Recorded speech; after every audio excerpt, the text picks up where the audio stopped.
கோவை சர்வதேச விமான நிலைய விரிவாக்கத்திற்கான நிலம் கையகப்படுத்தும் பணிகள் குறித்து மாவட்ட ஆட்சியர் பவன்குமார் ஜி கிரியப்பமனரை தாவேக்க எம்எல்ஏ சுகுமார் ஆகியோர் நேரில் ஆய்வு செய்து நிலம் வழங்கும் பொதுமக்களின் கோரிக்கைகளை கேட்டறிந்தனர். கூடுதல் விவரங்களோடு இணைகிறார் எமது செய்தியாளர் மதன். வணக்கம் மதன், உங்களிடம் இருக்கும் தகவல்களை சொல்லுங்க. கோவை மாவட்டம் சூலூர் அருகே சர்வதேச விமான நிலைய விரிவாக்க பணிகள் தீவிரமாக நடைபெற்று வருகிறது. இதற்காக நிலம் கையகப்படுத்தும் பணிகள் குறித்து இன்று மாவட்ட ஆட்சியர் பவன்குமார் ஜி கிரியப்பன் அவர் மற்றும் சூலூர் சட்டமன்ற உறுப்பினர் சுகுமார் ஆகியோர் நேரில் ஆய்வு மேற்கொண்டனர். இந்த விரிவாக்க பணிகளானது 2200 கோடி மதிப்பீட்டில் நடைபெற்று வருகிறது.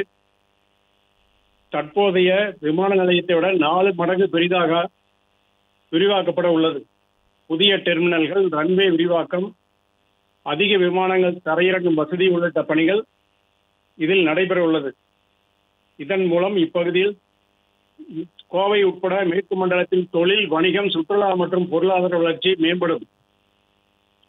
மக்களின் முக்கிய கோரிக்கையாக விமான நிலைய அணுகு சாலை பொதுமக்கள் பயன்பாட்டுக்கு திறந்துவிட வேண்டும்.